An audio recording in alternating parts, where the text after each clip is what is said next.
Dorangajuli block committee বিফেপ দলৰ উদ্যোগত BSC women আৰু ইয়দৰ যেটো গেট টুগেদাৰ এইটো ভালকৈ হৈ গ'ল। মুঠতে আমি যিখিনি ইয়দৰ লগত কথা পাতিছোঁ বা পেৰেণ্ট বডিৰ লগত যিখিনি কথা পাতিবলৈ পাইছে, দৰংগাজুলি হিচাপে আমাৰ বিফেপ দলটো 1 নম্বৰ পজিশ্যনত আছে।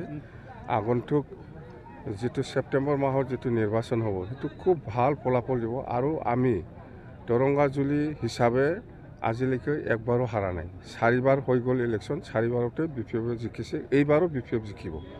আৰু আমাৰ দলত সকলো জাতি জনগোষ্ঠী আছে, সব জাতি জনগোষ্ঠীয়ে আমাক সহায় কৰিবৰ কাৰণে আগবাঢ়ি আহিছে। BTCটো বাঁচাব লাগে, প্ৰমোদ বড়োক হাতাব লাগে, সেইখিনি শ্লোগান, বেলেগ কোনো বিচাৰা নাই। এইবাৰ বিফেপ চৰকাৰ আহিব লাগে বুলি সবে মানে আগুৱাই আহিছে। কথা সেইটোৱে। কিমান স্যাৰ আপনাৰ ভাষণ?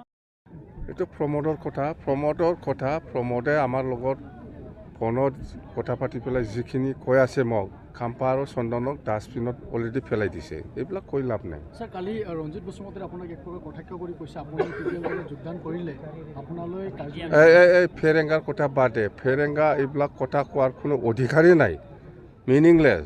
সি যিহেতু ফৰেনাৰ হয়, BTCৰ বাসিন্দা নহয়, ইয়াৰ কথা কিবা মূল্য থাকে নেকি? চাই থাকক ফেৰেংগা যাম বা আপুনি এই BTCৰ বাসিন্দা নহয়, মই আৰ্থিক কৰি পেলাই আপোনাক আউট কৰি দিম। স্যাৰ ভাষণত আপুনি আন এটা কথা কৈছে যে আপুনি নিৰ্মাণ কৰা 3 কোঠাৰ গেষ্ট হাউচ তেওঁলোকে 3 কোটিৰ আমি গেষ্ট হাউচ বনাই, ইহঁতে ৰিফাইন কৰে 12 কোটিৰ। এটা কি? এইটো নতুন কথা নাকি? আপোনালোকে চাওকচোন, BTC অফিচত যাই পেলাই চাওক। আমি মুঠতে 3 কোটি ওচৰা-ওচৰি এই হাউলি গেষ্ট হাউচটো 12 কোটিত ৰিফাইন কৰি আছে। আৰু সেই শিলিগুৰিৰ যিটো গেষ্ট হাউচ সেইটো মানে 3 কোটিৰ অলপ বেছি হ'ব, সেইটো 12 কোটি। আৰু আপোনাৰ এই মুঠতে সব এনেকুৱা এই কিবাটো 5 কোটি কিমান বা আছে। আমাৰ কৈলাশ কলনী গেষ্ট হাউচটো দিল্লীৰ, সেইটো 22 কোটি ৰিফাইন। কোনটো আমাৰ চৰকাৰ আহিলে এনেকুৱা কেলেংকাৰী নাথাকিব। বিৰাট ভালকৈ আমি চৰকাৰ চলাম, আগৰ নিচিনা বাছ। এতিয়াতো দুৰ্নীতি কৰাৰ কোনো কিবাই নাই, মানে হিচাপে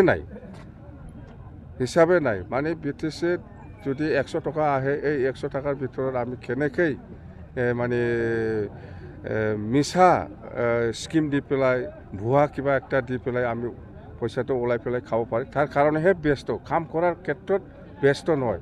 আপোনালোকে চাওক, আমাৰ বিফেপ দলে সেইদিনা ট্ৰাইনিয়েল কনফাৰেন্সত আমি ডিচিশ্যন লৈছিল যে কোকৰাঝাৰ খাৰিগাঁও ৰাস্তাটো 4 লেন আমি বনাম। চৰকাৰ আহিলে আমি 4 লেন বনাম বুলি কৈছে। এই যে চৰকাৰ আহি আছে, সেইদিনা CM ছাৰে এনাউন্স কৰি গ'ল, দেখা নাই 4 লেন হ'ব। মই ভাষণত যিটো কৈছে সঁচা কথাই কৈছোঁ। মই কমেও 25টা আমি চিট পাম, কমেও 25টা। আমাৰ নেক্সটত BJP আহিব, 3 নম্বৰত মানে UPPL থাকিব, 2টা 3টা পাব পাৰে। কথা